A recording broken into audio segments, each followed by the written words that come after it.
国际消息，咱要来看，进前南韩用无人机飞去北韩的领空也宣传单。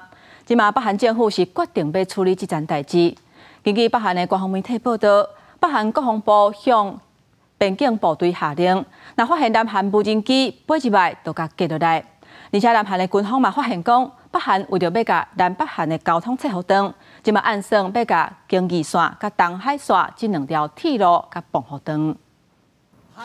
相片内底当看到一个白色三角形的物体飞伫空中，这是北韩表示翕到南韩无人机飞到北韩首都平壤的天顶散布宣传单的相片。北韩领导人金正恩的小妹金宇正骂南韩的行为是严重的政治挑战，而且对北韩领空主权的侵犯。暂时佮传出北韩国防部已经向边境北破冰部队下令，伫暗时8点之前建立高度戒备，加强监视空中。若是发现南韩无人机，日检就会甲无人机拍落来。 조선민주주의인민공화국 국방성 대변인이 조선인민군 총참모부가 국경선 부근의 보병연합 부대들과 중요 임무 수행 부대들의 사격 준비 태세를 갖출 데 대한 지시를 하달한 데 대하여 발표했습니다.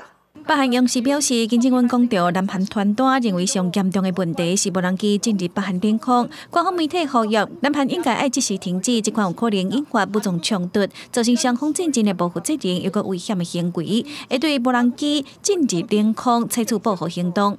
另外，对北韩宣布为7月开始要封锁连接两韩的铁路甲公路，南韩军方则是公布已经观察到北韩准备炸掉连接两韩的经济线，还有东海线铁路。 일단 도로에 가림막을 설치해 놓고 그 가림막 뒤에서 작업하는 것들이 식별되고 있고요. 그 도로를 폭파하기 위한 준비 작업들을 하고 있습니다. 그래서 빠르면 오늘도 가능한 상태이고 또 북한이 공개한 대로 폭파도 할 수 있을 거라고 생각을 합니다.